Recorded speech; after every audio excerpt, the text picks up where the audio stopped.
Ćao svima, danas ćemo malo da pričamo o iPhone-u. Dakle, kao što svi znate, to je pretpostavljam da svi znate, ja sam, oprošteno mogu kažem, fanboy Androida. I u isto vreme ne volim Apple. Zašto ne volim?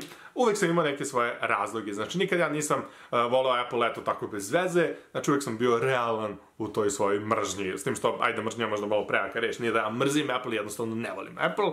Ali, nebitno, ajde se vratimo na klip. Znači, zato što sam uvijek bio realan, upravo zbog toga ću u ovom klipu zapravo da branim iPhone, verovali ili ne.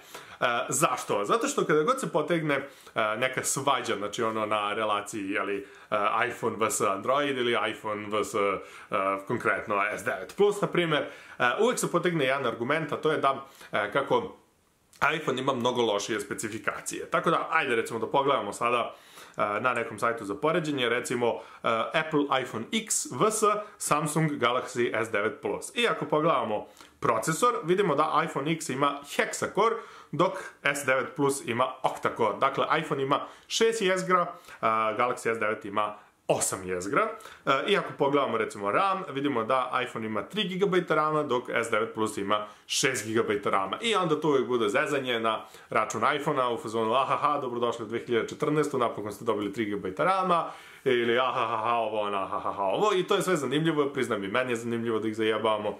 Ali to jednostavno nije pravi argument. Zašto? Zato što, ako se setite onog klipa kad smo pričali iPhone, to jest iOS vs Android, iPhone je dosta zatvoren sistem. Znači, vi ne možete da uradite sve što zamislite. Dakle, dosta je zatvoren sistem, ali zbog toga je dosta optimizovan. Dok sa druge strane, S9, znači možete uradite šta god poželite, znači bukvalno možete customizovati kako god želite, možete totalno da izmenite izgled i da instalirate šta hoćete i da uradite šta hoćete. Dakle, Android je dosta otvoren, ali je zbog toga dosta neoptimizovan.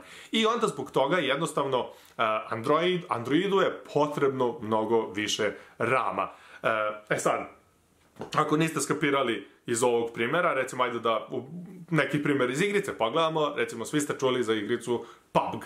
Sigurno ste sve čuli. Sad, to je igrica koja realno ne izgleda preterano lepo. Znači, grafika PUBG-a je ono, možemo kažemo osrednja, znači ništa specijalno, ali ta igrica je žešće neoptimizovana. I onda zbog toga vi, ako hoćete da igrate tu igricu ono na najboljim podešavanjima, vama je potrebno mnogo jak računar. Znači, bukvalno ja mislim da je čak potrebno jači računar nego što je potrebno za GTA 5.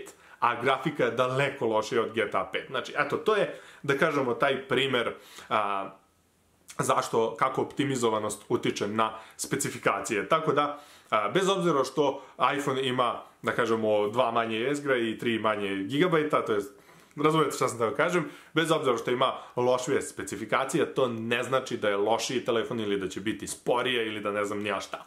Tako da, eto, znači, bez obzira, znači ja volim Android ima mnoge prednosti u odnosu na iOS, ali eto, jednostavno optimizacija nije jedna od prednosti i zbog toga, znači, nije fair jednostavno porediti specifikacije jednog i drugog kao da su jednaki, zato što jednostavno nisu. Tako da, to je to.